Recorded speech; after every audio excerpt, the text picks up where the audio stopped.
अस्सलाम वालेकुम dear students, पेश खिदमत है आपका अपना टीचर सर सैयद मंजूर शाह एक नए टॉपिक के साथ, नई एक्सरसाइज के साथ, नए सवाल के साथ। आज का हमारा टॉपिक जो है वो एक्सरसाइज 8.4 यानी चैप्टर 8 से है, क्लास 9 की बुक से, और क्वेश्चन नंबर 1 है और उसमें भी बताया गया है solve the equation. Solve the equation से मुराद वो ये मालूम करवाना चाह रहा है कि इसमें जो वेरिएबल अननोन x है उसकी वैल्यू मालूम करें। नाउ डियर स्टूडेंट्स, यहाँ ये सवाल थोड़ा सा दूसरे सवालात से अलग है। यहाँ पर हमारे पास स्क्वायर रूट यानी कि अंडर रूट रेडिकल इस्तेमाल हुआ है। तो ये इस इक्वेशन का अपना एक नाम है। स्क्रीन पर भी आपके पास यहाँ पर आ रहा है कि रेडिकल इक्वेशन कौन सी इक्वेशन होती है। वो इक्वेशन जिसमें आपका जो वेरिएबल है वो अंडर अपेयर हो एक रेडिकल स्क्वायर रूट के या क्यूब रूट के। एक रेडिकल के अंडर जब कोई वेरिएबल अपेयर होता है तो उसको हम कौन सी इक्वेशन कहते हैं? रेडिकल इक्वेशन कहते हैं। दूसरे अल्फाजों में और आसान अल्फाजों में अगर मैं आपको समझाऊं, एक ऐसी इक्वेशन जिसमें रेडिकल का इस्तेमाल हुआ हो, ऐसी इक्वेशन को हम क्या कहते हैं? क्या कहते हैं जरा बताइएगा। दैट्स गुड, रेडिकल इक्वेशन कहते हैं। तो आइए जनाबे वाला रेडिकल इक्वेशन को हल करने का तरीका कार सीखते हैं और आप तमाम को बताते चले कि ये बहुत ही ईजी है। और कैसे ईजी है? Let's look at the white board. सबसे पहले डियर स्टूडेंट्स, यहां पर x प्लस हो रहा है रेडिकल x प्लस 5 के साथ, तो मैं x को क्या करूंगा? दूसरी जानिब शिफ्ट कर दूंगा। तो रेडिकल आ जाएगा x प्लस 5 यानी स्क्वायर रूट के अंदर x plus 5 is equal to 7 minus x आ जाएगा। नाउ डियर स्टूडेंट्स, इस स्क्वायर रूट को खत्म करना है तो मैं क्या करूंगा? स्क्वायरिंग ऑन बोथ साइड करूंगा। क्या करूंगा? स्क्वायरिंग ऑन बोथ साइड करूंगा, बोथ साइड्स। तो डियर स्टूडेंट्स, एक तरफ स्क्वायर रूट है तो स्क्वायर रूट पर आपने स्क्वायर ले लिया, दूसरा 7 माइनस एक्स होल स्क्वायर ले लिया। डियर स्टूडेंट्स, हमें मालूम है कि स्क्वायर और स्क्वायर रूट आपस में कैंसिल हो जाते हैं और यहाँ पर हमारे पास एक फॉर्मूला लगता है जो कि स्क्रीन पर आपके पास आ रहा होगा, a minus B whole square. So a minus B whole square किसके बराबर है? a square minus 2ab plus b square के बराबर है। तो dear students, left hand side पे x प्लस 5 बच गया, जबकि यहाँ पर 7 का स्क्वायर a की जगह 7, 2a की जगह 7, b की जगह x प्लस b स्क्वायर है तो x स्क्वायर आ जाएगा। नाउ डियर स्टूडेंट्स, ये x प्लस 5 जो है उसको राइट हैंड साइड पे शिफ्ट करें तो यहाँ पर क्या बच जाएगा? 0। तो 7 का स्क्वायर 49 आता है, 2 इंटू 7 इंटू एक्स तो 14x आ जाता है, प्लस x को उस तरफ भेज दिया तो क्या बन जाएगा? Minus x।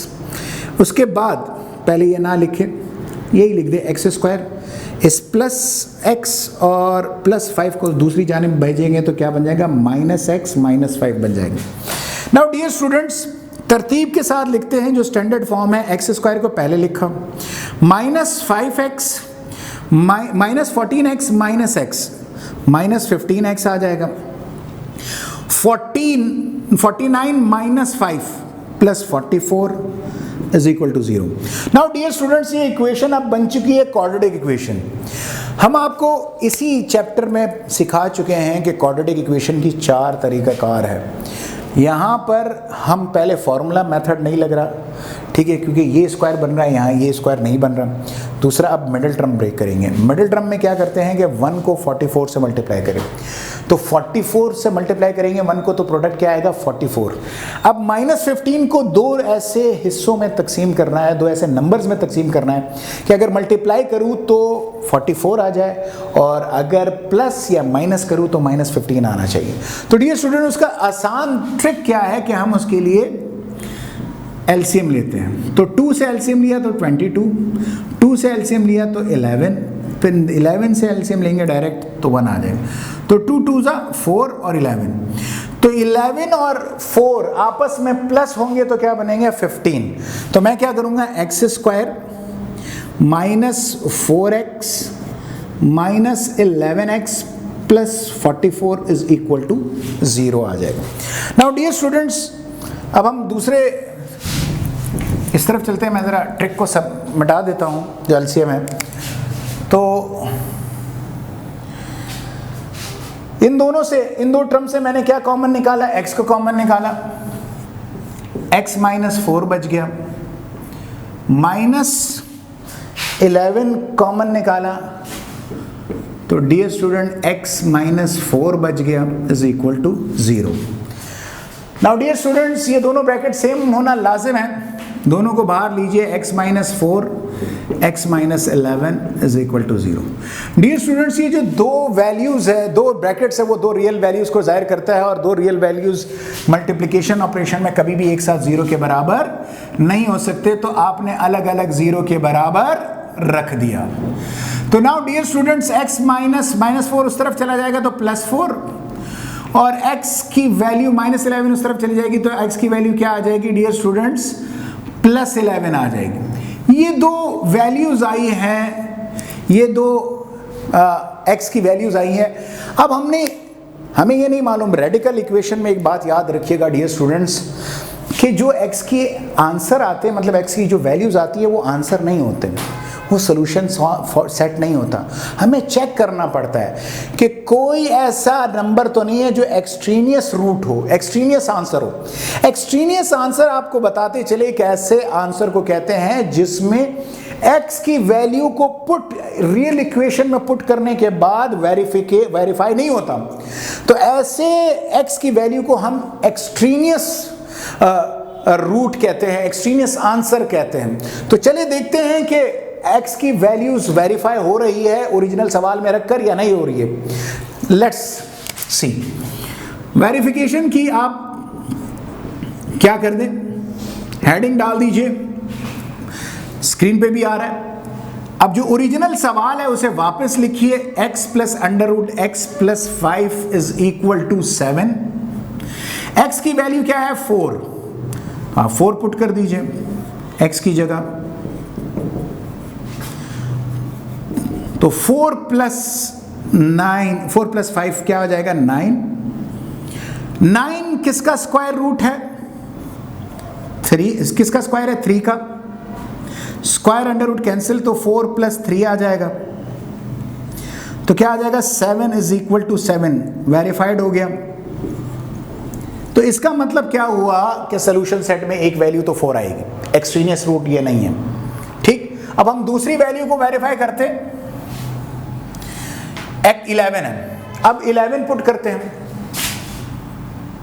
11 पुट किया, प्लस 11 + 5 7 आ गया। नाउ डियर स्टूडेंट्स, हमने क्या किया, 11 + 5 16 आ गया। 16 डियर स्टूडेंट्स किसका स्क्वायर है,